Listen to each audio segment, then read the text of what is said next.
did everyone get an agenda, and meeting minutes from our last meeting?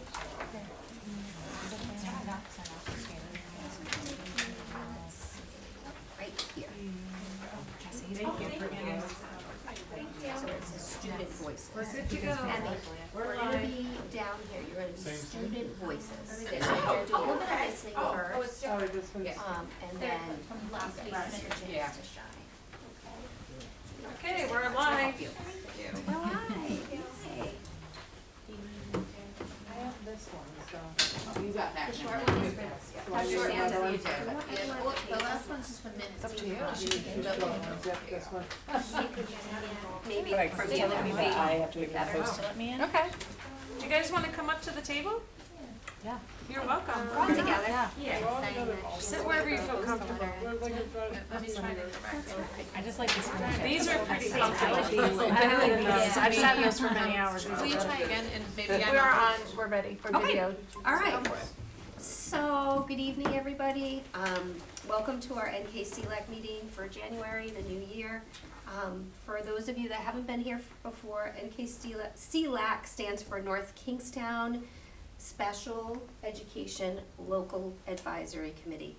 And we're a group of parents and administrators, teachers, and now thankfully students that represent all the positive things in special education in our district, things that maybe we need to look a little closer at, and that's what we come together to do.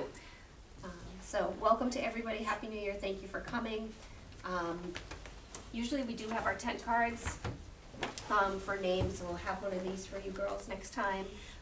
In our life skills class, your classes are going to be making these, so, and cutting them and getting them ready for our meeting, so thank you for that. So let's see. You should have a copy of the meeting minutes from our last meeting by the attorney Amanda Tarswell. She presented on special needs estate planning and guardianship. So if you weren't able to make it, there's a lot of information here. Kate, did you type this up? Yeah, that Kate was able to gather for us. If you have further questions, you can reach out to Amanda Tarswell as well. So we just have to take a minute and look over the minutes and just vote. We just need a few hands at least to just approve our minutes so they can go back to the Secretary of State's office. So usually we just take a quiet minute and look them over.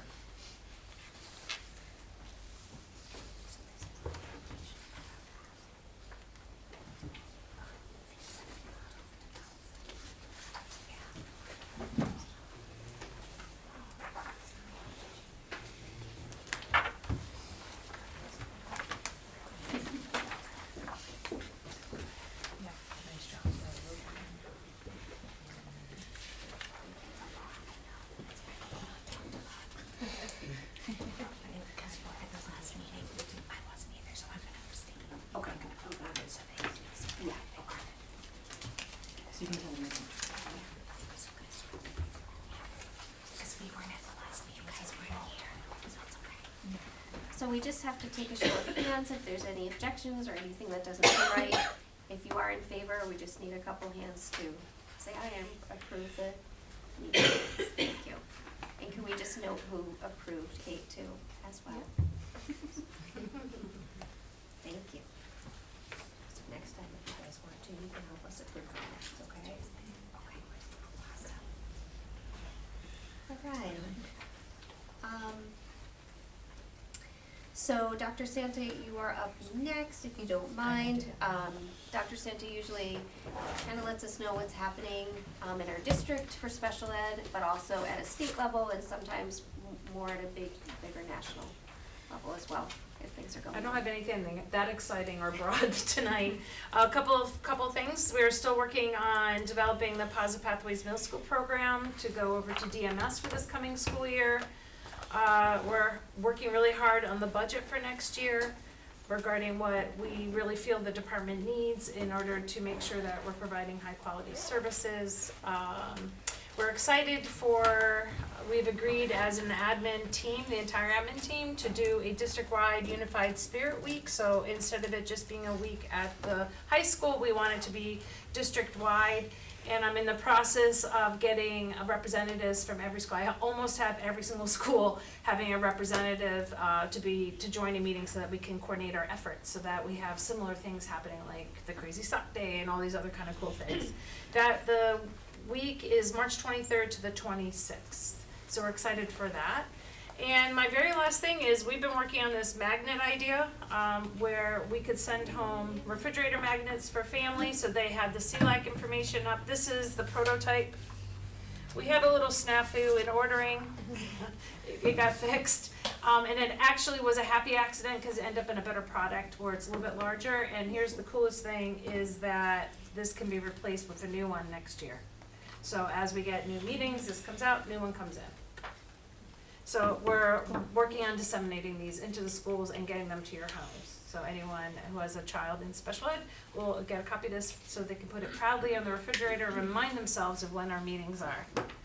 And then we're also working on, and we'll for the next meeting, have people be able to stream in from home and participate that way. So we would have the screen up and we could have, people could ask questions and things like that through chat. So that's what we're working on. I will do a presentation later on in this year regarding the blueprint plan that the Department of Ed created for what they call students who are differently abled. We'll do that at some point, and another time I'll be here to talk about our consolidated resource plan, which is how we spend our federal funds. The short story on that, it's usually spent on people. That's really pretty much. But that's what you can look forward to in my future updates. Hopefully, it was our hope too to maybe get the magnets for next year. Yeah. Out at maybe like an open house night, or the kickoff to kindergartens. I know those are kind of great times, like if there's a table, Be great. put them out. Yep. That would be really Sounds great. I think, as well. Can we just put that in our minutes so we remember it later? Thank you. Good All right. idea. Okay. Kendra has been ill, Okay. and Okay. today was her first day back, so No. we told her to please go home. Yes, yes, that's a great idea. So she can make it to the end of the week. Okay. We don't have Julie on here. I don't have any updates. Okay. It's all, I just come to participate. I just That's all you noticed need. that You just need to she's show not us. on there, so. Yes. It's okay. Well, we can give a quick ESY update Yeah, I in was that gonna say. it will be at Hamilton Elementary School again this Yes. year. Okay. So that's really nice for us to know. That's for the elementary? Elementary and middle, high school's at high school. Or no, I think middle was at high school too last year. No, I No. had the middle school at Hamilton based Yes. on the students and the way we were kind of able to work it. So we'll just, that piece, like generally I can keep the middle school students there at Hamilton, especially for like the intensive resource. And then it just really kind of depends in terms of the number of students we have and how much more room I need. Because sometimes I need a little bit more space. It's a fun process. All right. Thank you so much. Jackie, she is our early childhood supervisor, so. Not much to report. Things are status quo. We're moving along. We're getting new referrals. Child outreach is continuing. Yesterday we started using our brand new playground and it was so much fun. The kids are in heaven. They love it. So today was a better day weather-wise, so everybody got to go outside. So it's been really great. Our new webpage is up, so we have an ELC webpage, and it's got pictures of the playground and some of the children at our last gingerbread house decorating over the holiday, family engagement. So I'm really excited about that, and we got that going thanks to who's it over at IT that does the web pages now? Jen. Jen, Jen Jen does did it, that. so she's really helped me with that. Our preschool lottery is open for the 26-27 school year. So we put a flyer out to all of the schools to go on the listers. I sent one to Joni to vote on family flyers, so we can start generating that flyer. And then my returning students got a separate email from me in regards to that, so excited to see. Right now we already have 13 in 2 days applications, so It closes in March 13th, and then we're gonna pull the lottery after that. I gave preference to the returning students, community peers, to come for our 4-year-old program. So they have a different deadline, we wanna get them top priority, and also siblings. So if a 3-year-old moving to 4-year-old has a sibling, we accept the sibling too. But that's it, yeah, we've been busy, but things are great. All right, thank you. Moving on, we have Dr. Erin Earl to update us from the school committee. Yeah, hi everyone. My name's Erin, as you said, I'm the school committee chair, but I'm also a mom of 2 students in the district. And so the school committee had a really productive fall. One of the most exciting things that recently happened is that our stage 2 application for the new buildings got approved. And that's a really big and the renovations in the different facilities, and that's a big deal because it allows us to continue planning those facilities and making sure that we have what we need for students in all of our buildings. So we're really excited about that. It was kind of a long journey to get there. Some upcoming things that I always want to make sure that SELAC is aware of is we are about to approach into budget cycle, as Rachel was mentioning. And so one of the most important things during the budget cycle is understanding like the needs of students and the needs of our teachers and staff. And so Dr. Duva and the team are doing work to try to figure out what those needs might be, but also groups like SELAC can provide feedback and advocacy towards what we're gonna do for the budget.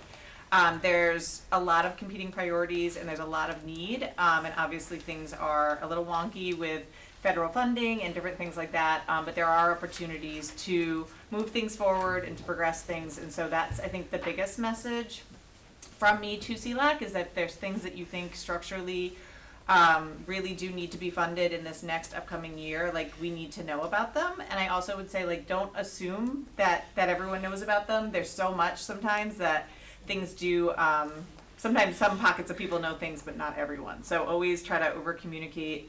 You can always email the school committee, we have an email address that goes to all of us, or of course as your liaison, SELAC can always give me information to bring back to those discussions.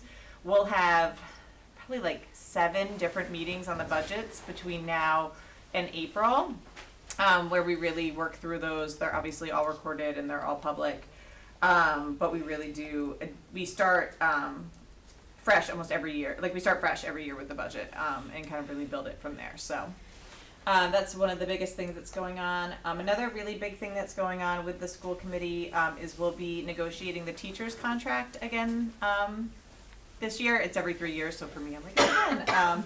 And so that's important because it really dictates how our teachers are able to support our students, and it has all of the different details within that. And so last time around we were able to work with the union and get some things that were really important to teachers. One of the things that I was most proud of is we were able to be the first district in the state to have paid parental leave for the teachers in that union, and so I'm excited to work with them again to try to figure out ways that we can support our amazing educators. And so those are probably just a couple of the big things that we're looking at. But happy to answer any questions or anything if people have thoughts.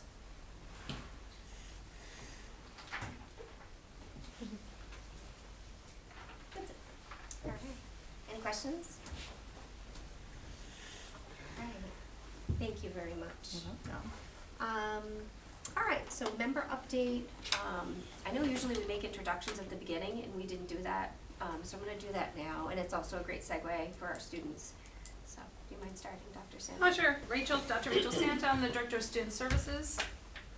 I'm Dr. Julia Alfano. I'm the special ed coordinator for the district. Jackie DiLorenzo, Early Childhood Supervisor. Erin Earl, school committee chair. Amanda DeSantis, I have a child in the life skills program at the high school and another student in high school. My name is Chloe. I'm 10th grader in high school. You want to introduce yourself, Annie?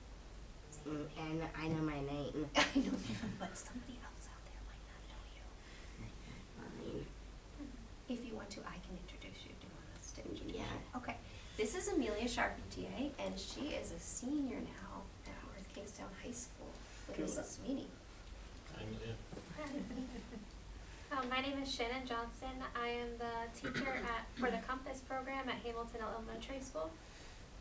I'm Kate Levine, I have 2 kids and I'm Allie Biondo and I have 2 daughters at Forest Park. I'm Jessie Brognelli and I have a son at Forest Park and a daughter at Forest Park as well. Yes, that's isn't it. My name is Rafael. I have a son named Eric at Stony Lane in Compass Cape. My name is Sherry Ruggieri and I have 2 sons at Stony Lane. I'm Katie Gibbons and I have 2 kids at Forest Park. Christian Papadopoulos, Chloe's my daughter. Janelle Patopoulos. Chloe's my daughter. Okay. Karen Charpentier. I'm Emmy's mom and I also have a daughter at DMS. Sophia, I'm a student representative for the That's my mother. committee here, and I spoke with Dr. Santa about that a little bit. I wasn't able to attend the last meeting, but my democracy project was to raise funds for wheelchair accessibility at the high school, so. I'm Sarah Blank. I have 2 students at North Kingstown High School. I'm Ben, I'm a student at Northington High School, and my sister Maddie is in the special ed program there, so. So I think we have more students than we've ever had, so Yeah, for our that's students, awesome. we applaud you, we thank you for being Yeah, here. thank You guys are gonna help us move forward in the right direction. Depending on scheduling next time, maybe we can talk about where we're gonna put our student representatives, maybe a little bit closer to the beginning, just to make it better for you guys and just for timing and stuff, so. We'll work on that, we're a little new at this, so. All right, so are the girls? The girls have a presentation that they created for tonight, so Awesome. if Emmy and Chloe, it's all up to you. I can run your slides if you'd like. Would you like to stand up or you can stay seated? It's up to you. Me too. Okay. Good choice. Good choice, yep. Where it's comfy. Yeah. Okay, I go like for these it. chairs. Good evening, my name's Chloe Papadopoulos and I'm a 10th grader. Hi, my name is Emmy Thompson and I'm in 12th grade. In December, NKSD was the name of a National Unified Chamber School. We had a big celebration with food and then the big event with the whole school. During the event, I was the MC. Others were Dr. Duva, Mrs. Frank, Mr. Pacheco, Mr. Mollis, and Miss Epson. Some of my friends are James and Lola, talking about unified sports, and my friends Claire and Caitlin did the inclusion pledge. We also played a video about the inclusion at NKHS. Me and the cheerleaders did some cheers. At the end, Kima, Ryan, and Ellie put down the banner and Ella clapped and cheered.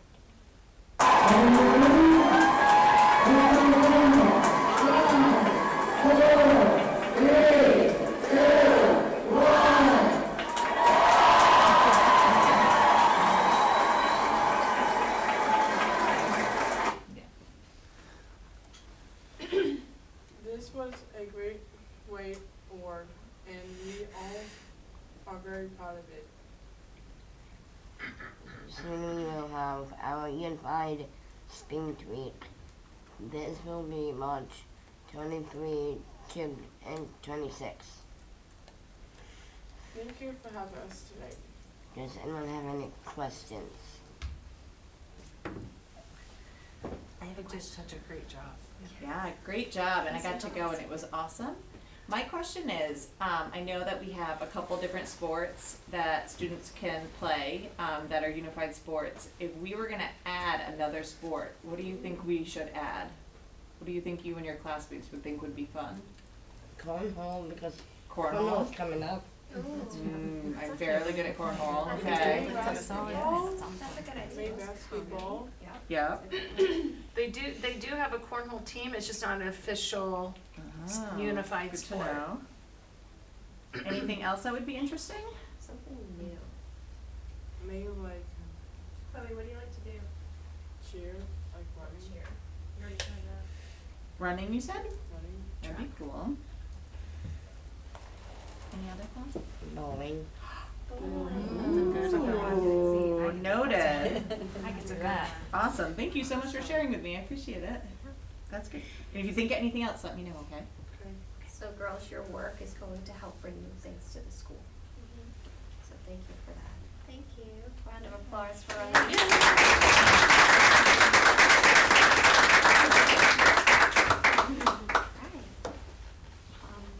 anything else there, Dr. Santa, that you? Nope, that was, That was great. So you guys You can did a do great whatever job. if you wanna stay or Yeah. hang or, yeah. I'm Yep. ready to fall asleep. Yep, I think we all are. Yeah, I was We just all gonna are. say that too.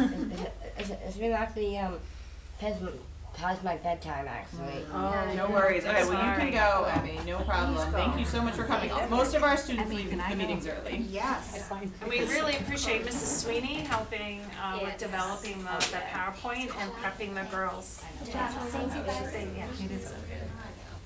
And she was really happy to do it, so thank you so much. Should we ask our other two girls if they have anything to add? I don't, maybe ask Sophia about her project. Sophia, do you wanna speak a little bit about your project, maybe a little more? Yeah, sure. Thank Sophia, why don't you come to the tea call? Come on up. Come on up, bub. I didn't get to greet her. Everyone's welcome to the table. I'm just gonna grab her phone. Anywhere, She come left sit, her and sit phone, by she me, sit said. over there. Oh. So glad to meet you. Oh, maybe not. Sorry, I couldn't make it to the last meeting. I was It works that way sometimes. She has it. Oh, she has it. Perfect. Great. So this is Sophia. Hi, Sophia. Hi, nice to meet you guys. So my project was basically just about adding more handicap accessibility to our high school. I wanted to add specifically handicap door buttons to the media center doors and the cafeteria doors and possibly the gymnasium doors as well, because those are major access points. And I did speak about that over the summer at the school committee meeting. And I believe that they are taking steps towards doing something about that now, Mhm. but I don't know if that's. My face is yeah. because it's not done yet, but that's okay. We'll follow up. But yeah, that was kind of my project, because my brother, he was in a wheelchair last year, for breaking his leg, and it was pretty hard on the whole family. I had to like push him around and everything. It was really difficult getting him around the school, and I wouldn't have realized that unless he broke his leg, so that's kind of what inspired my project. But yeah. Thank you so much for sharing Thank you. that. So when I heard that Sophia was doing that project, I reached out and said, hey, would you be interested in being part of SELAC, since you noticed something like that? That was really great. Thank you. Awesome. And do you have anything else you wanna add to the conversation, any updates, anything that's on your mind, or? No, I'm just kind of listening for this. That's fine, I didn't wanna put you on the spot, but, you know, just if there's anything on your mind. Yeah, and I think, Sophia, that's a great example. So things that we don't know, we can't fix. And you'd think like, oh, they must know that, but we didn't. And so that was super helpful that you came and spoke to us. And like, even though people only get 5 minutes at those meetings, like that 5 minutes that you came and spoke, like really made an impact. And so I always try to make sure that students know that. Cause hearing from students and what they need and want is so important. So that was super awesome that you came, and definitely tell folks when they're like grumbling in the hallways, be like, go talk to them. They actually listen and they do stuff.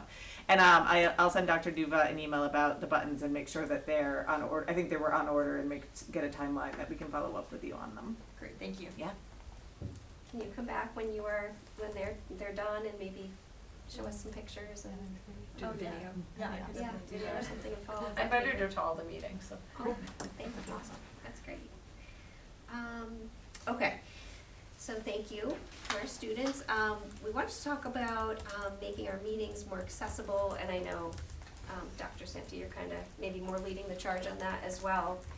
So I think the big question is, could we stream it? And that, yes, we absolutely can. There were some questions that had to go out to our lawyer, but yes, we can, and people can participate that way. So we'll make sure the next meeting is fully available for people to stream, and we'll widely advertise the link so that people have that. I know, Kate, you've been doing a great job. You've been creating the flyers, right? Yeah. And getting them out. And they're designed so that people could they're designed with, so that like any visual reader would read it to them, like so, and there's like descriptives for the visuals and everything, so we've tried to put everything in it to make it so that like they're more accessible than they look, like if people needed them for other features too. It feels like hypocritical if we were like, nope, don't, like not important here, so, like there's more behind it than what you kind of see just looking at it. I also noticed it straight away, like the detail, and he's like, oh, like, there's a lot going on here that I didn't miss, so he appreciated it. All right. The accessibility and connections to the DEI, I can't speak to that. I know Mary is here sometimes, and tonight she's doing a pet therapy class, so, with her puppy, so. Yeah, I can do a little bit, Okay, sure. thanks. So basically, the school committee has a bunch of different advisory committees. SELAC special because it comes to us in a different way, but it has some great overlap with another committee that the school committee created, which is the Diversity, Equity, and Inclusion Committee. And so Mary, who I know used to be very active on SELAC, is on that committee. I'm also on that one as well. And so as part of what we're looking at with that group, Mary's really leading the charge on having us take a look at some of the things actually like what you were bringing up about accessibility in our facilities and trying to make sure that we have visual representation. So like an example are the pictures on this wall, like trying to get things like that updated so that we can be more inclusive with what we're showing at schools, et cetera. And so the principals in that project have been asked to kind of take a look in their buildings and just identify things that they might notice. There's some really low-hanging fruit sometimes, like a button in a door or a ramp that might need repair or something like that. And so that is our first stage. And then once we hire our director of operations, which should hopefully be soon, we're going to kick off the second phase of that project with having experts come in and look at the facilities, et cetera. But with that said, we also know that parents and their students often know things as well, in addition to the building administrators and teachers. And so we wanted to bring it to the SELAC group as well, so if they had any feedback, opportunities, thoughts on what we could improve upon for the facilities for their students, we could have that voice as well. And so if at your next meeting we wanted to spend some time and kind of have folks share, or if you wanted to figure out some way that people could share via forum or whatever, we definitely want to hear more from students and families on like what their needs are, so that we can try to strategically address them. And so kind of having the two different groups work to try to really hit all of the different people that might be able to give us some feedback. Would that go out through a listserv or? Of the, repeat it, sorry. The, what you had mentioned, like talking to the students and the parents. Yeah. Oh, for the yeah. feedback, That will would come that, out, sorry, yeah. Yeah, so we don't. And we sent out feedback about playgrounds, that was one thing that Yeah. was being worked on. Yep, we Things did like that that. for the pre-K one. We don't have anything created right now. If you all thought that that was the best mechanism, we most certainly could create some sort of form. I found that in my efforts with forums, we get fairly low responses, which I totally get. I am the worst offender of getting an email from the school and not reading it. So, as a busy mom, and so I get it. But we would be more than happy to make a survey if people thought that that was the best mechanism, or if there's other ways that people thought. Like sometimes I learn the most by people just telling us stuff at meetings or in passing or shooting us a quick email or whatnot. So I would really defer to you all on what's the best way to get some opinions on what we could do to make the buildings more accessible. We can put it on the next agenda and have it be like an item for everybody, so that way people can like go home and think about it, right? Like off the cuff is more difficult. And to kind of like, like pay what are my attention too when you're like walking into your school. If you like, sometimes like I think you, sorry, I didn't mean to cut you off. You like tolerate something every day and don't really, like you kind of like work around it, but then if you kind of pay attention, you're like, oh wait, this is actually annoying. Like it would be cooler if we could just go up this way, or like if this door didn't do that, so I think knowing too, you can kind of like see it a little different as well. One of the things to pay attention to that I noticed here and there are the curbs not being painted yellow, so that people can see where the walkways are, things like that. So that's something that's an example of, you don't necessarily notice until you notice. Yep. So paying attention to Yeah, that. an example that I learned about once that I think still needs to be addressed is like the accessibility from Hamilton Elementary School to their playground and the grass. There's a challenge with the grass, especially if you Yeah. have. We can't get out to the outdoor classroom space. Yeah. Unless the Yeah. students in their chairs are in their strollers or something, but it's hard because there's no pathway. Yep. So it's over grass. Yeah, so those are really, that's the type of example, like, we'll check all of the, like, ADA compliance, like, bottom level stuff, Yeah. right? Like, there's definitely things that, like, we'll review and we'll find that, but those sort of things won't show up on something like that, we wouldn't know that, right? Because, Being a representative to like To let maybe us know. reach out to the Yeah. principals. yeah, and so, like, for folks here, like asking other parents, or, and then, like, again, the principals are gonna do their teams as well, like, in that level, but that's kind of the stuff that we're looking for, is those things that don't quite hit, like, ADA compliance level, but, like, most certainly impact what students are able to do, or, like, add so much effort to having to do it, you know, Yeah. for teachers and staff, and even if we're able to accomplish it, like, could we accomplish it easier? So that's what I'm really trying to Now you've probably get a list of. Sorry. No, You've it's probably reiterated this so many times before, but there was a thing where we couldn't have like the automatic door openers for any outside doors for the schools, right? There was like some sort of complication with that, or can we? Because right now Hamilton does not have a button to open the doors automatically. Like fob in. Oh. 'Cause you have to fob it. Because you have to fob it. Yeah, because we have to yeah, there was something along Okay, those lines. so we just have to try harder. Yeah. No, okay, good to know, didn't know that, helpful. I think Yeah, so that would be great if you wanted to put it on, go ahead. Okay. I would say more than principals would be like, the aides at every school. I think Yeah. they're the ones who get stuck, Yep. like the most, right, of just being like where they know they can't turn around or something, and so being able to target, them. Yeah, and sorry, what I meant by the principals is the principals going to their aides and Going to staff the and staff. folks and Yeah. collecting that information for us, so I hope that would happen, Yeah. but I will make sure to, make that as a point of making sure to get that voice, cause you're 100% correct. Yeah, And also some things. student Yeah, voice, they like I use hope maybe they can talk to some of the students as well, Yeah. cause I would love to hear what the students think too. Thank you. So that's an ongoing process. It's not going to be a fast one. Like we're trying to, you know, some things we'll fix as quickly. You know, some things end up being really low, and like we can hit it really quick with budgets and different projects that we're doing.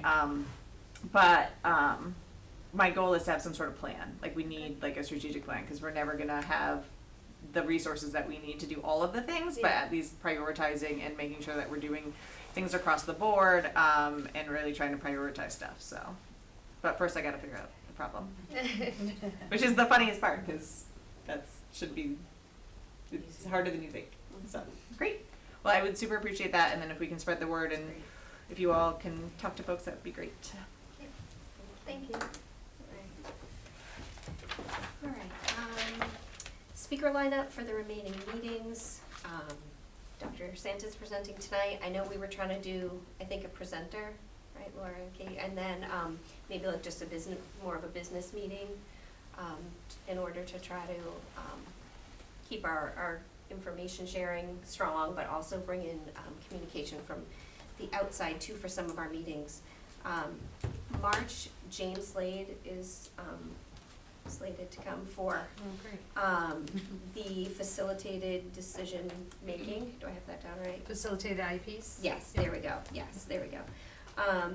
So from my understanding, it's, if an IEP meeting becomes a little bit more complex, strategies to facilitate and make that meeting go forward in a positive direction. Where both parties Yeah. can come to a meeting point, Yeah. or common So- ground. We Julie participated- Kendra and I have been trained. So facilitated IP is more really before, maybe not something up to level of mediation or due process, but there's just like a conflict in the meeting and you feel like it can't be resolved, you know, maybe I've come and we still can't resolve it, then the facilitated IP, they can come and help you through a process. So they're not gonna make decisions or make a judgment or say, yeah, you need to have this. They're just gonna help the team kind of work together to solve the problem. Yeah, it's a nice process. That's good. So that's the plan for March as of right now. don't know if there's any other feedback on meeting topics or speakers people would like to see, that we could reach out to. I think that'll be a good one. Facilitated IEP training was good. It was good. Yeah. We had talked about bullying and then the speaker hadn't worked out. I think it's such an important, like the Newport thing is so haunting to so many people that I think, you know, I don't know any speakers, right? You know, but I think for us to, if we don't have a bullying speaker for this year, like I would hope we can maybe get money even for to like pay for a speaker for next year, because it's just like, You could pay for a speaker this year. I budget money for you yeah, guys for so like speakers. so like I just feel like especially this year it's like so big that Yeah, if we can't find somebody to come in, another option would be we could at least discuss like the mechanisms for like how we, like the reporting and different things in the district, and then also talk about the policy maybe and what we have available, and kind of, you know, thoughts or suggestions or tweaks to that we might want to put in. So those could be some things, like if you don't have someone to come in, it doesn't mean that we can't talk about it and talk about what we could do to strengthen protections in our district. So something we can think about. Yeah, so maybe like we'll target that as a topic for the April-ish meeting, and then like if we can find a speaker, that would be great, but if not, we will make it a topic, because it just feels so important always, but I think this year. Yeah, 100%.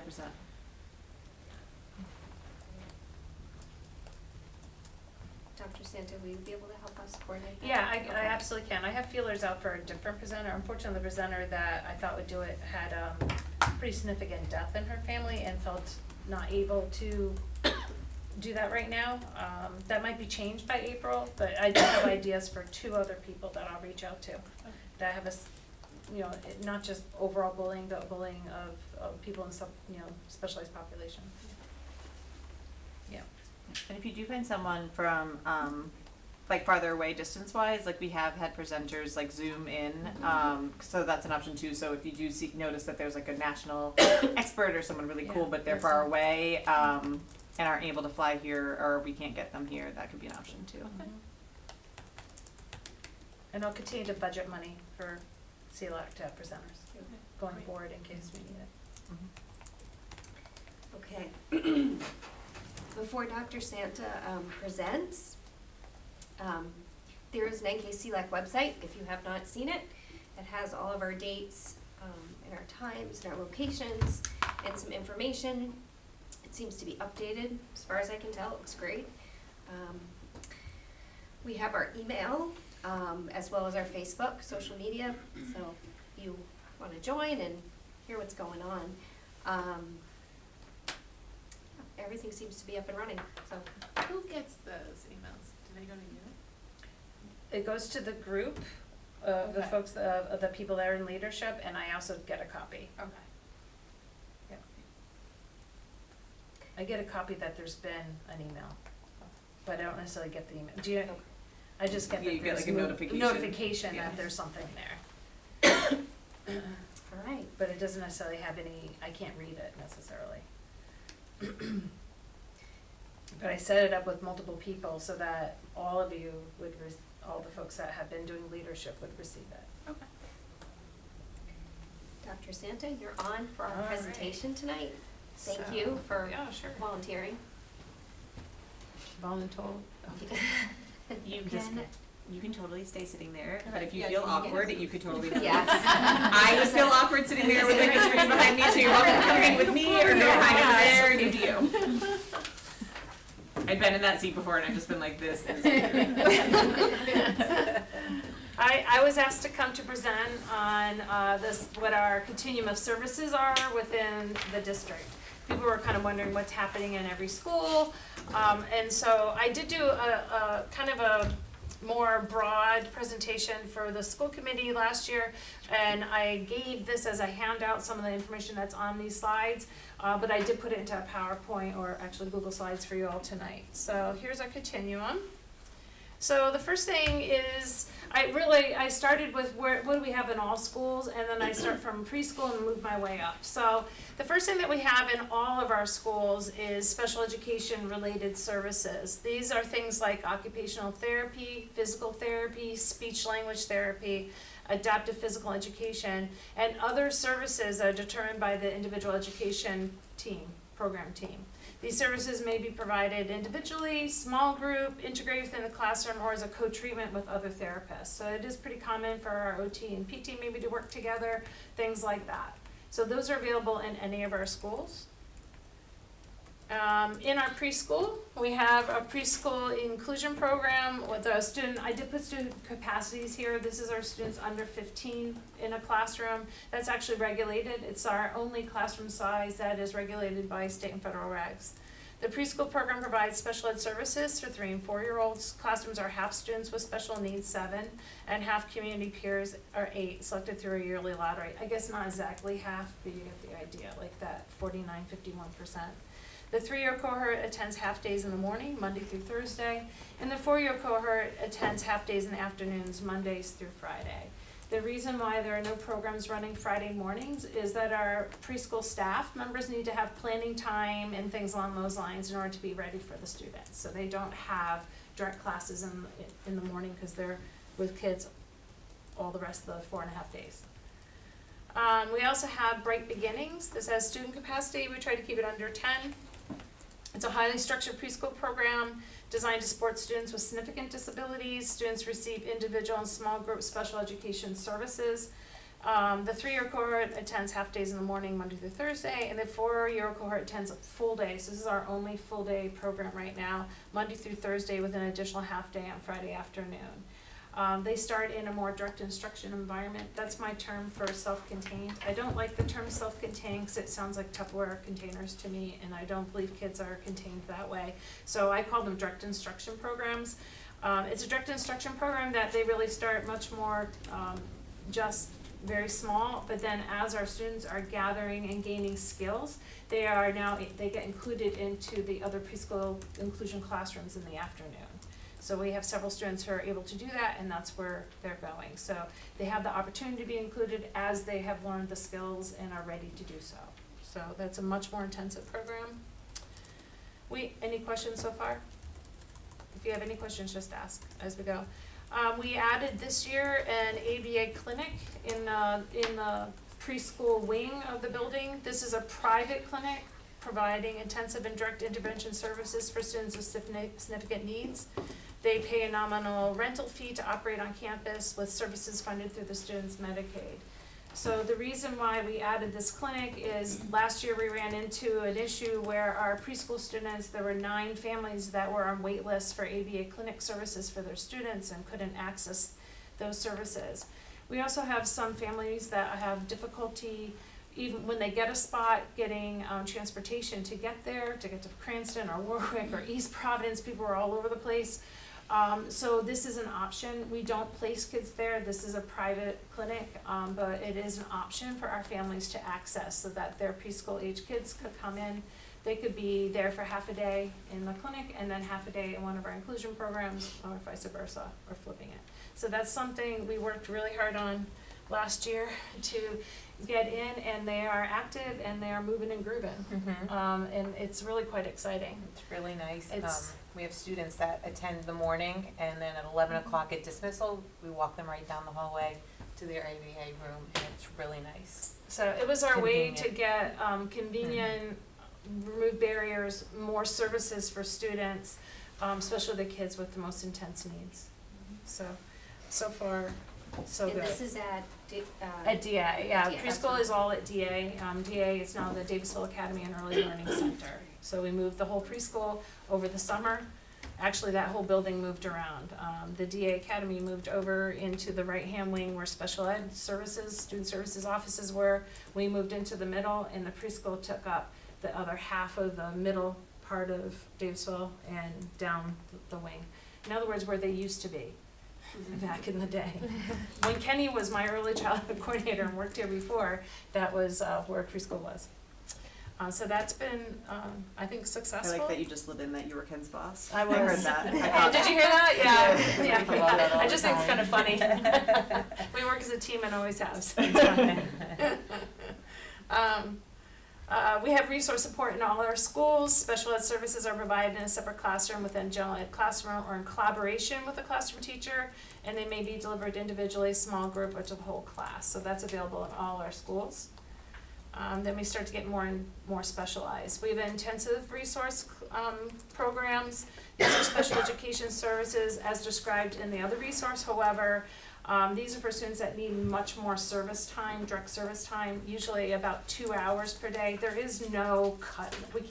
We don't say if you don't have 2 hours, you can't go. It's more, do they need that environment much to get the direct instruction? But it's usually about 2 hours. And most of our students don't only just have 2 hours of academic support. They also may have things like speech and language services. They may have PT, adaptive PE, and other services on top of that. We have a couple of cohorts. There's a K-2 and a 3 to 5 cohort at Forest Park Elementary, and that's for district-wide students. And then we have one cohort at Quinessa, and that's just for Quid kids at this particular time, because there's only one classroom over there. So those are two more intensive resource. What's the difference between intensive and regular resource? There is no difference. It's just more time, much more direct instruction. We don't have the capacity to add programs in every single building for every single thing, so we have to kind of specialize and put the resources as well as spaces together in order to do that. Rachel has a question. Yeah, go for it. Is this what might have been called LEAPS in the past? No, LEAPS was a little bit different, but yeah, kind of, sort of is what I want to say. I took the resources of LEAPS and shifted the focus of it. I felt and other people felt, it wasn't just me, but I represent that, right? We felt it was very much a direct and self-contained direct instruction program and not a heck of a lot of inclusion, where when we have intensive resource, the goal is to have a lot of that direct instruction, but also have these opportunities of inclusion, but with the staff to go with them. So does that mean that the direct instruction is included within the main classroom? Typically not, because typically the foundational skills they're working on are significantly below, but they can get both. They also can get some services within that classroom also. And what Forest Park has done, we've had it for 2 years. The first year I don't think was as great, but you learn, right? In our second year, the staff there are phenomenal, and they spent a lot of time looking at the needs of the students. What are their service area levels? What is their reading level? What do they need decoding? Do they need fluency? Do they need comprehension? What is the whole gamut that they need? And then they develop groups from there. So where LEAPS, you would have one case manager who had that group of kids pretty much all day long in a classroom and not too much going out. It's now that a student could have up to 2 or 3 special educators working with them, because they may be doing this reading group with this teacher, because they have a nice cohort that works together, special educator. They might be doing a math with this special ed teacher, because they have a nice cohort of kids working on similar skills. And then they may also have a special educator that is coming into the general ed classroom to help support within there. So that could happen depending on how they've grouped the kids, and they've done a very nice job. The reason why we want to do that is we want to really hit those foundational skills as early and as hard as we possibly can when we have our ability to get the most amount of growth. Does that make sense? Absolutely. So it's leaps, but not leaps, you know. LEAPS improved? Mm-hmm. Leaps, I want to say leaps improved. Leaps tweaked in order to better meet needs kids and also provide additional opportunities. Yeah, yep.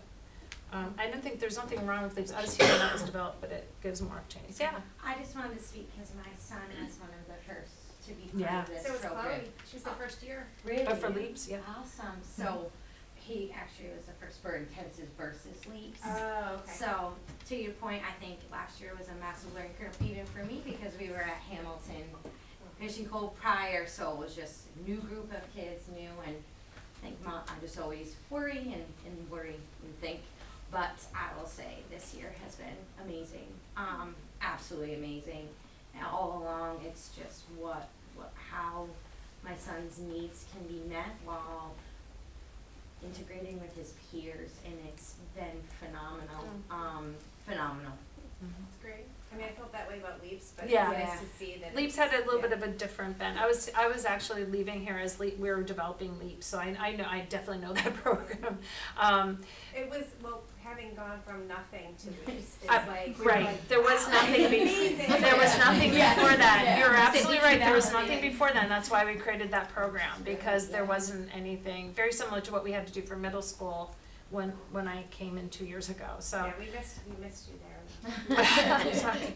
I took a little leave of absence, went somewhere else, and came back. Came I back don't know what a little happened. So we're always thinking about, in case you don't know, I attend probably 4 to 8 meetings a day in a variety of buildings.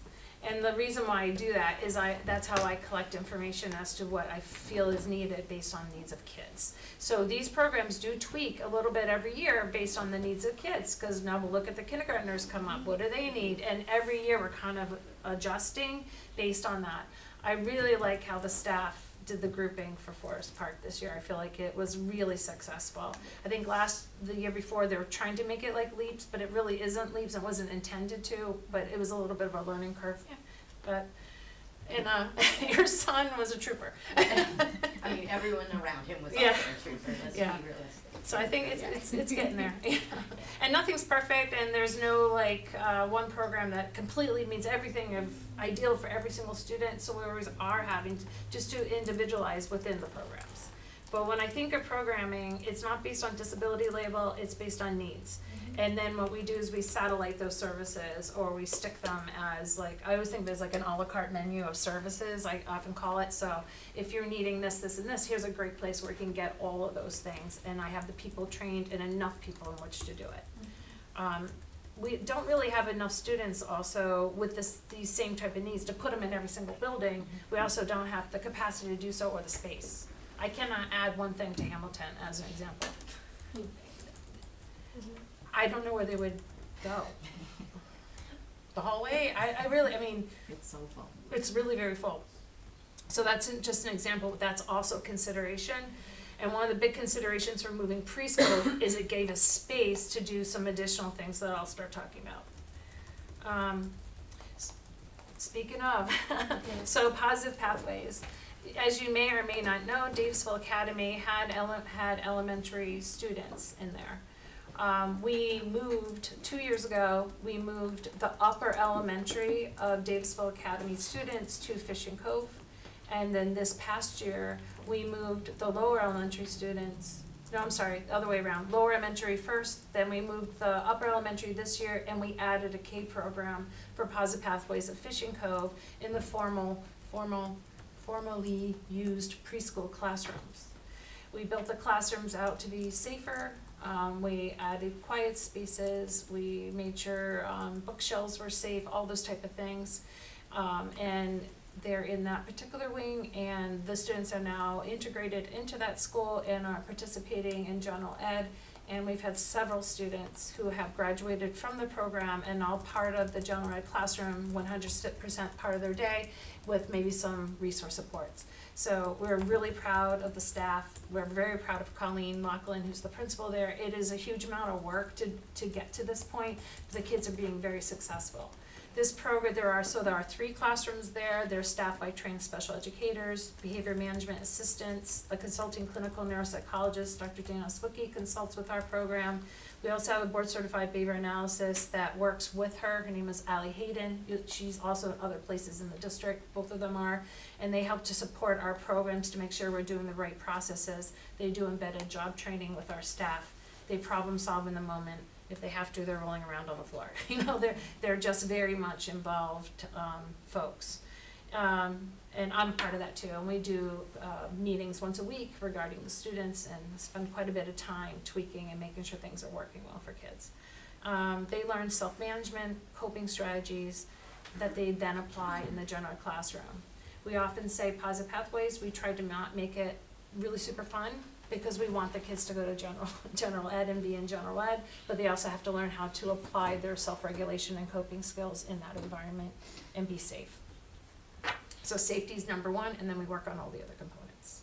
Questions on that one? Okay. Then we have Compass program. Our student capacities, we want less than 10 per class is what we strive for. Highly structured program supports students with significant and multiple disabilities. Students receive individual direct instructional core content areas with a curriculum aligned to the essential elements of the Common Core state standards. So the majority of these students are eligible for alternate assessment, not the typical RICAS state assessment. And we have several cohorts. We have a K cohort at Stony Lane, a 1 to 2, and a 3 to 5 at Hamilton Elementary. Ideally, I would have the K at elementary too, but as we have said, there is absolutely not one. Maybe the roof. We can make a greenhouse, I don't really know. The reason why you want programs, just like how we have the 3 programs with Positive Pathways in the same, is they're supporting each other. We can put the staff there to support each other, and I can put like Positive Pathways has 3 teachers and 6 behavior management assistants. Those folks work together. So if, you know, they may not be needed over here right now, but I need to move over to this other classroom to support, I can do that. The teachers also work together to create those academic groups for the kids to work on their skills so that they're not just one teacher with all the same kids the entire day. When you separate programs, it's very hard to do that, and it makes, often makes those teachers feel very isolated and alone, like an island unto themselves. And I can speak to that. I ran the ALP program, the high school, by myself for years before I went on to do administrative work, and I was the only one that did that type of work. I do think, Rachel, those things are important as we have the consultant looking at how we're utilizing the buildings and where students are going, different things, so making sure that that gets communicated to those folks, I think is really important, because as we're looking at everything with a blank slate, like thinking about things like that, we can. I brought it up in the redistricting meeting that, and you know, and sometimes the question has been, well, why don't you just put one here, one here, one here? And I'm like, oh boy, once we separate them, we lose our power to kind of work together. And if I had the K program over at Hamilton, that kind of helps everybody, you know. But we did need it, so we created it, and we had space at Stony Lane. Also, historically, Stony Lane has never had a specialized program in it. Not as long, I worked here, I started working here in 1999. Never had a specialized program. They've completely embraced this program in their building, and it's been fantastic. And I can't speak more highly for our principals, because if you don't have building leadership that wants these programs in their buildings, it doesn't work. It just doesn't work.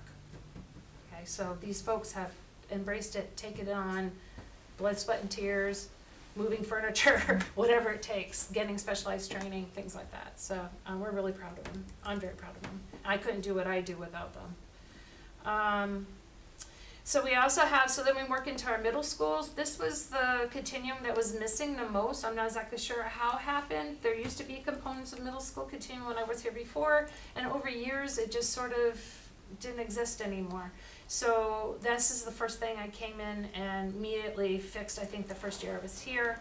The second year was intensive resource we added. This is at Wickford Middle School.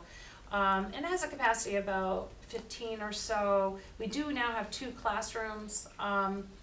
It's a little bit different than intensive resource at the elementary. This is more of a teamed approach, where we have a cohort of students that need lots and lots of direct instruction, and we really wrap a teacher and TAs around them, and they go with them into the classroom for instruction. And when they need to do independent work, or things need to be kind of broken down maybe even further, they may go back to their resource classroom or something like that to work on something specific. So it's they have flexibility to, yes, I'm here for this instruction, but ELA instruction or math instruction, but you know, we're gonna go here and we're gonna really break this down a little bit further and really give that intensity of support. So we have 2 classrooms of that right now, Wickford Middle, with teachers and TAs to support them. It's a little bit different than elementary, but they're also getting that general ed instruction.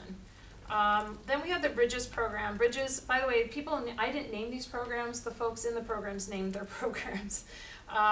So Bridges stands for Building Readiness, Independence, and Determination for Growth and Educational Success. This program is at Davis Middle School, and we tried to keep the capacity below 10. There's 2 cohorts of students. We affectionately call them Bridges and Bridges Plus. Bridges these are students that receive individualized direct instruction, all core content areas with a curriculum aligned to the essential elements of the Common Core state standards. Again, students who might be eligible for alternate assessment. This may be where a student who's in Compass may next go to at middle school. It's not, though, a direct thing, like you're in Compass, you have to go here. We have some choices, and so things can change as kids move up to middle school. Cohort 2 is, these are students receive both direct and group instructional core content areas with the curriculum accommodated and modified to meet the instructional level of each of the students in a small group environment and or within that general ed classroom. So they're typically out for things like social studies and science. Some of our students do get extra reading instead of social studies right now, but that's not a carte blanche for all. That's, some of our students would make individualized decisions with their families regarding that. The curriculum may also be aligned to the essential elements, but also may be Common Core. So students may be eligible for all, or may not be eligible for all. It doesn't really matter, and they can still have that level of support. In case you don't know, the criteria to be alternate assessed has become, what's the more, I don't wanna say, it's more stringent on who can be eligible. So it does leave a group of students who kind of fall in between, who may not be quite ready for the RICAS state testing, but are not meeting the criteria to be on alt. So we really have to support them. They need a lot of support in order to participate.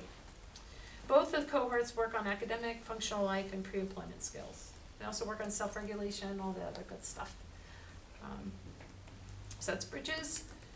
And then we have intensive resource at the high school. This is the revamp of Success Academy. It's still called Success Academy. People really love that term. I really want to rename it, because when you rename it, it changes mindset. If I didn't change LEAPS to intensive resource, people would still be thinking LEAPS, calling it LEAPS, and thinking it's LEAPS when it's really a different type of a program. So the same thing here, but they really liked the term.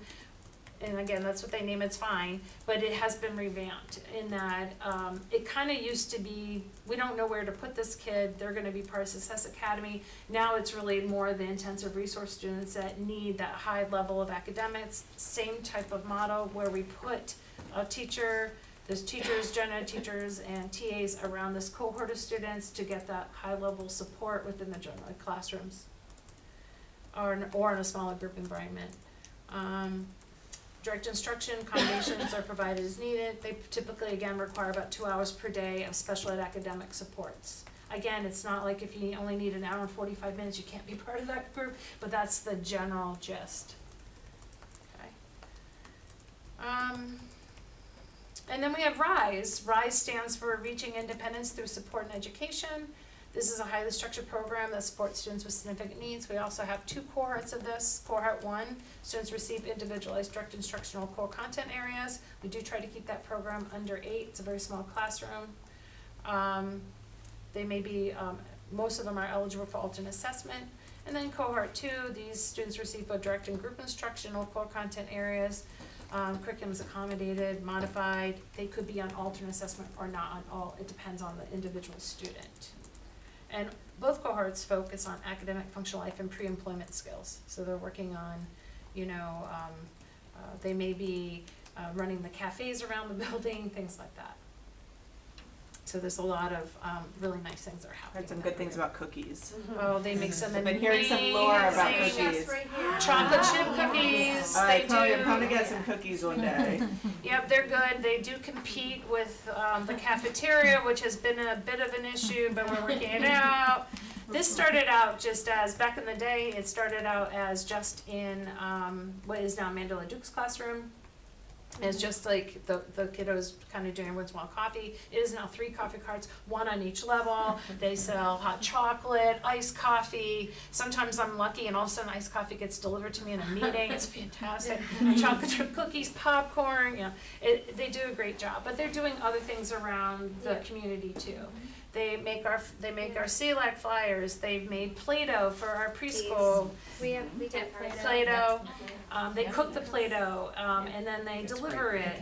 They're doing community activities. They are washing and drying clothes that are used in our Office of Family Living, Family Learning, sorry, in order to donate to the community. So they're doing a lot of things while they're also learning their own daily living skills, but also helping others. And then that moves us to, and then we'll move to sales in a second. So we also have a clinical day program. That's the DA, Davisville Academy. This is student capacity under 10 per class. Right now, we have middle school and high school, one middle school classroom and several high school classrooms. High structure, direct instruction to support students with social emotional difficulties. There are in a separate building, school building. Students may be at risk for an out-of-district placement or they're transitioning from placements. It also offers support for students close to graduation age with limited credits, helping them prepare for the GED and secure employment. So when Joe Renzi and I both started at the same time, he actually knew I had this job and started campaigning to apply and be able to interview to be at DA, because he really likes alternative schools and he is very good at it. He's come in, we looked at the cohort of kids and realized that we had way too many kids who are 17 with 1 credit. You need 23 to graduate. We're like, okay, what is your motivation to come to school when no matter what you do in a school year, you're not graduating at the end of that year. You're not going to be able to earn 21, 22, 20 credits in a year. So we started working on GED prep. We also have job coaches so that if they're interested in getting a job, we can help work with them. We can't force them to do that, but we help them. And then we have students who are definitely working on their content. They're working on their graduation requirements. We have general ed teachers and special educators there. We have some students that attend there on A day and then go to the high school for B day as they start to transition. And we've had several students transition back. We also have, within this program, there's a quarter of students that really the high school, it's not really the academic pace or content, it was the size. They had a very hard time with just the sheer size. Or there were students that needed multiple breaks beyond just walking from class to class, and you can't turn off the teacher, right? So it was becoming problematic for them not being able to pass just because they need to take a break. So if you're ever at DA and you see an adolescent just kind of looks like they're doing a lap around the building, that would be true. That's a student that is safe and is able to, that's part of their program, to be able to walk around that building and then come back in and get back into class. You might even see a student out doing parkour, playground, whatever, to kind of get out some of that energy so that they can come back in and learn their academics. So that's a very flexible program. We do get kids that are coming out of hospitalizations, other placements, quite a few DCYF foster care systems, just a whole hodgepodge of different things, and we work with every individual kid to develop the program. The first thing we start off with is, have they had breakfast? We start with that, and then we work on these other components. So it's a program that can be used for multiple reasons, but those are sort of the general pockets of kids that we're supporting right now and getting them to graduation. And happy to report, we had several that graduated over the summer, which I can tell you now wouldn't have graduated if we hadn't tweaked the program, hadn't done a tremendous amount of support. So I believe there was 2 that graduated over the summer. Mm-hmm. There was 3 that graduated summer, 2 were from DA. Yeah. So we're super thrilled that they pushed through and were able to get to graduation. Okay. And then we have SAILS. The SAIL program is the extension, keeps going on at the high school. This is a Skipper's Academy for Independent Learning. I think that's a fantastic name.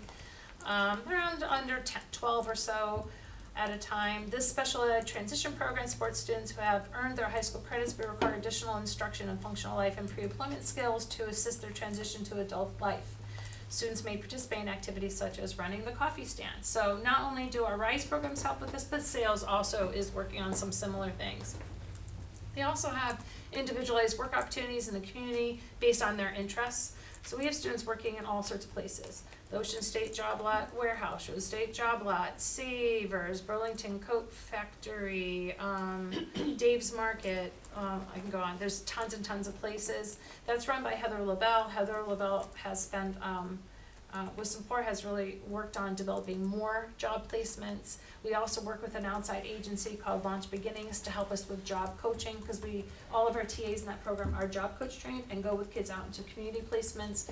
But we needed a little bit more than that, so we do have an outside agent that comes in and helps to bring kids to other placements. We also have some students that have very super unique programs, things like maybe taking a class at CCRI with some support from Launch Beginnings, as well as doing employment skills to try to help them to start working towards their adult life. That's a highly individualized program that we created for a student or two, so it's open. They also do tours of businesses, they do career opportunities, they do community trips to build connections within their community. They're really active. Heather does a newsletter that she sends out, so they're always doing something. That classroom, if you're ever in the high school building, doesn't really look like a classroom because they have living room furniture in it that is purposeful. They are done with, they don't have to sit at desks anymore. Cardi's furniture.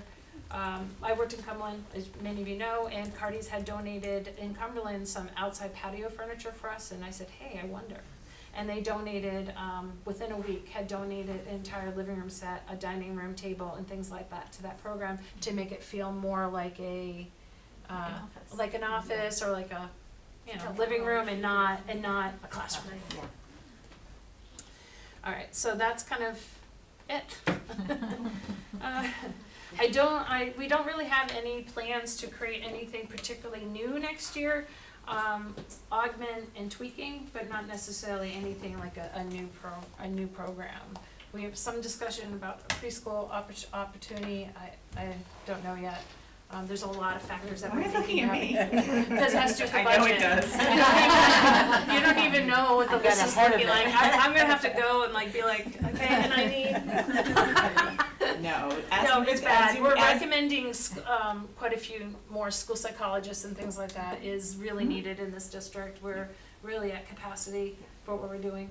In order for us to do, it's not just doing a good job, it's doing an adequate job. We really wanna do a good job, but right now we're just, in some places are doing an adequate job, and frankly, I strive for more than adequate.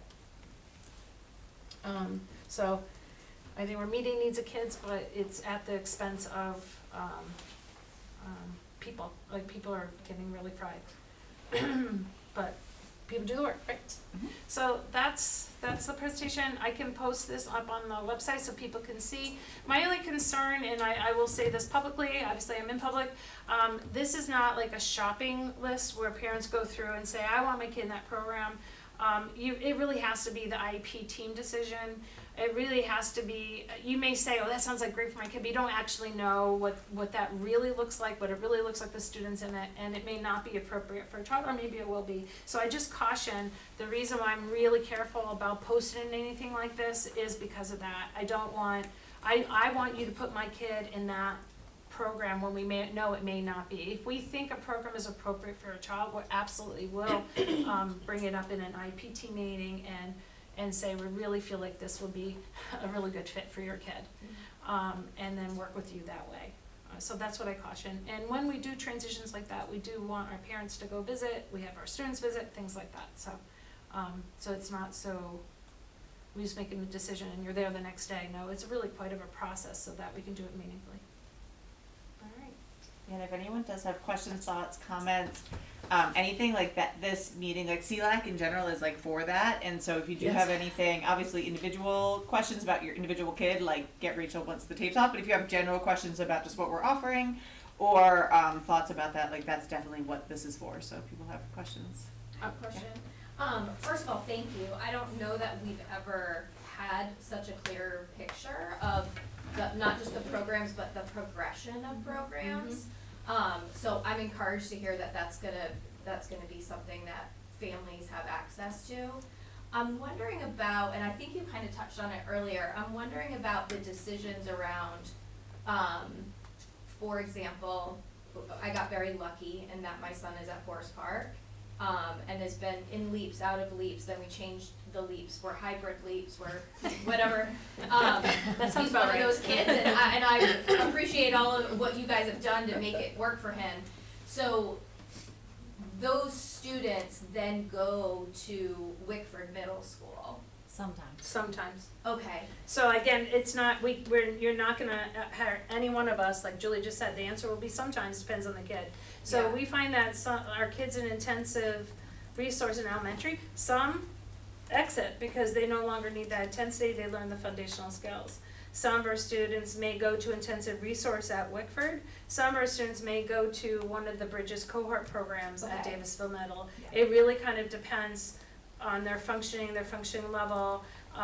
their ability to handle the pace, the environment, there's lots of factors that go into it. But there is no, like, you're in this program and you're in this program and it goes here, here, here, here, it doesn't work that way. Same thing going up to high school. Like, you could potentially be in Bridges at Davisville Middle School, right?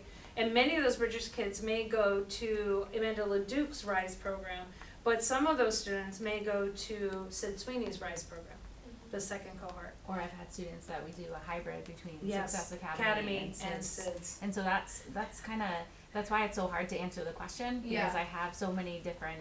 Yeah, no, and that's good, and obviously, like, the value of the team decision, every kid's different.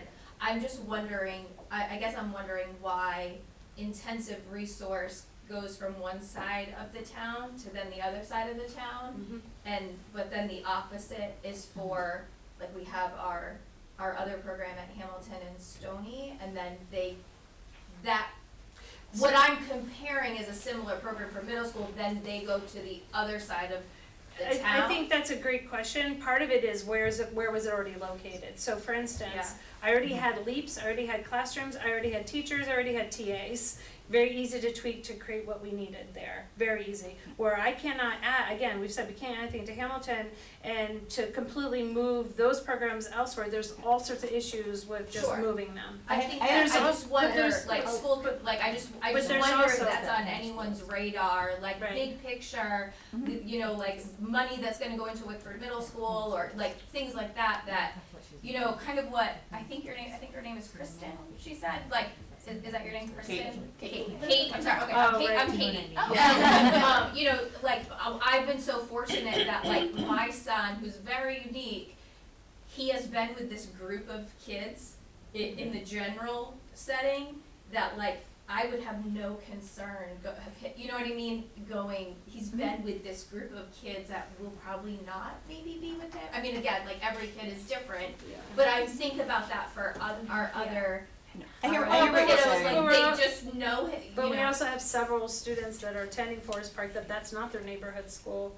They were going to school in their neighborhood school, we shifted them there, they have friends from the other school, that may not be at the other middle school too.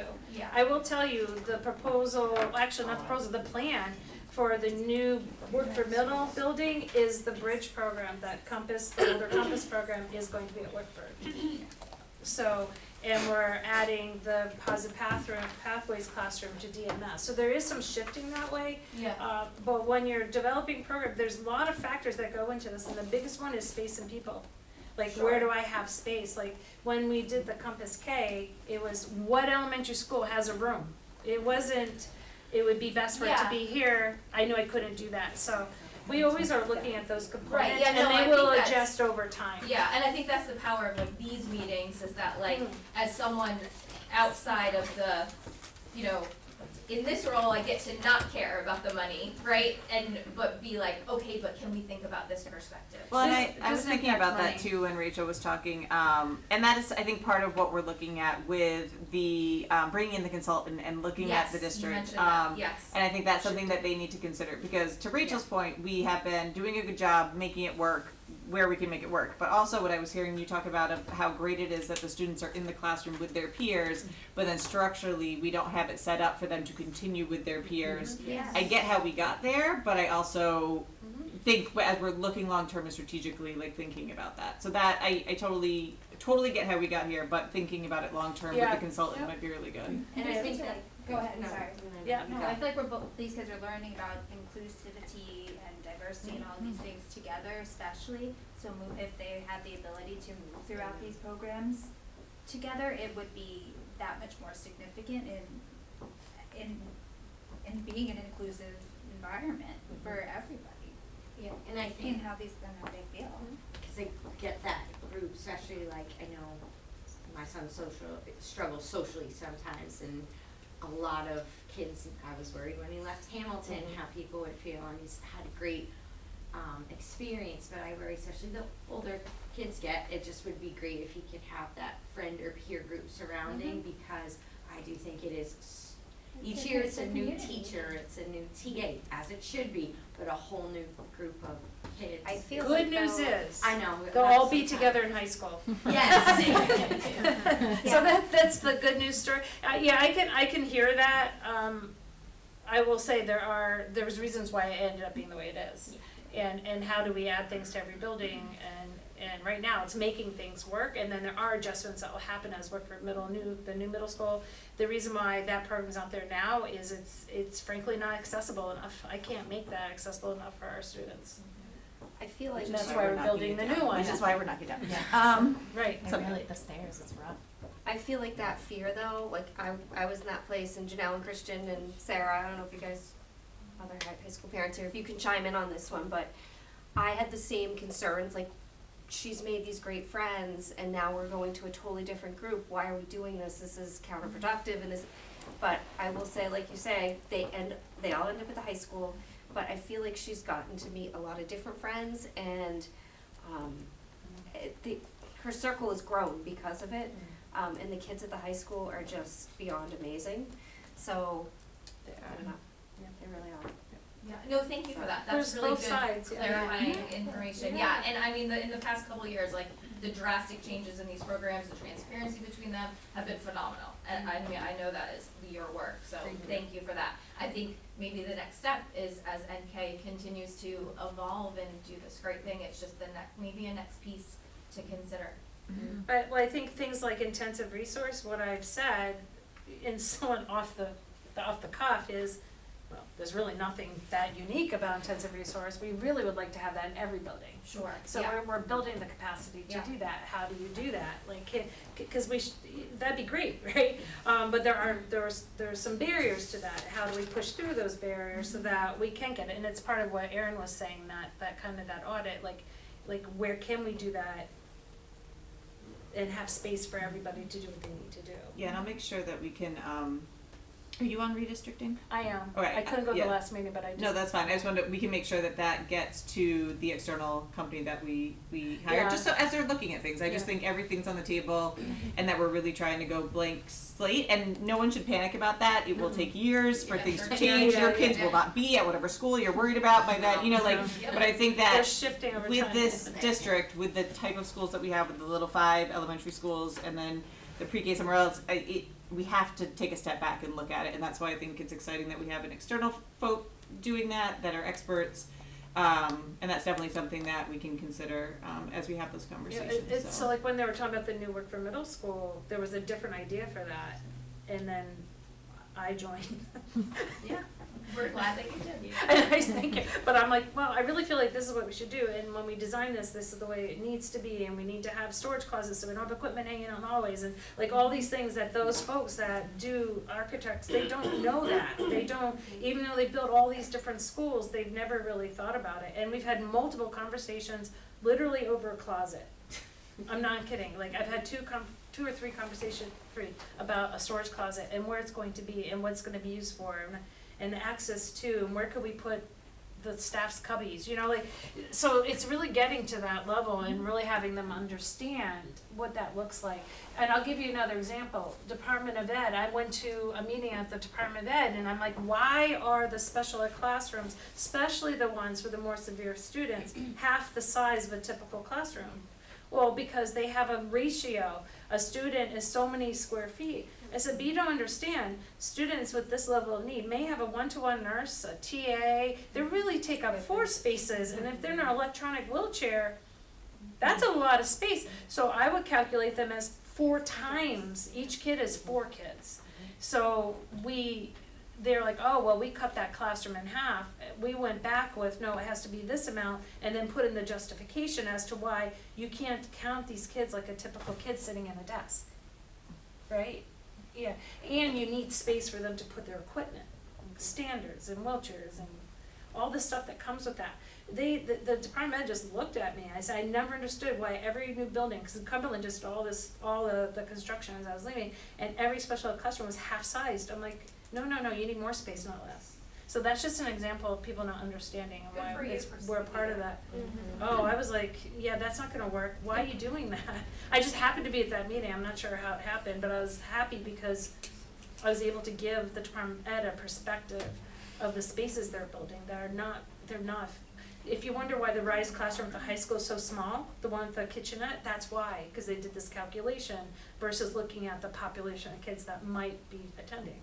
Yep, and there are opportunities For for you parent guys to voice and student voice in the building advisory committees. Like those are some of the things that we'll be rolling out, and then at the school committees, and we're going to make sure that folks get continuous updates as we start moving into those phases. Because as someone who's built a building before, like you don't want to mess it up, and so No. the more people and the more eyes, I think the better it can be. And so that's good. Do other folks have questions, comments, thoughts, concerns? It's a lot. Rachel trains me in this every day. So.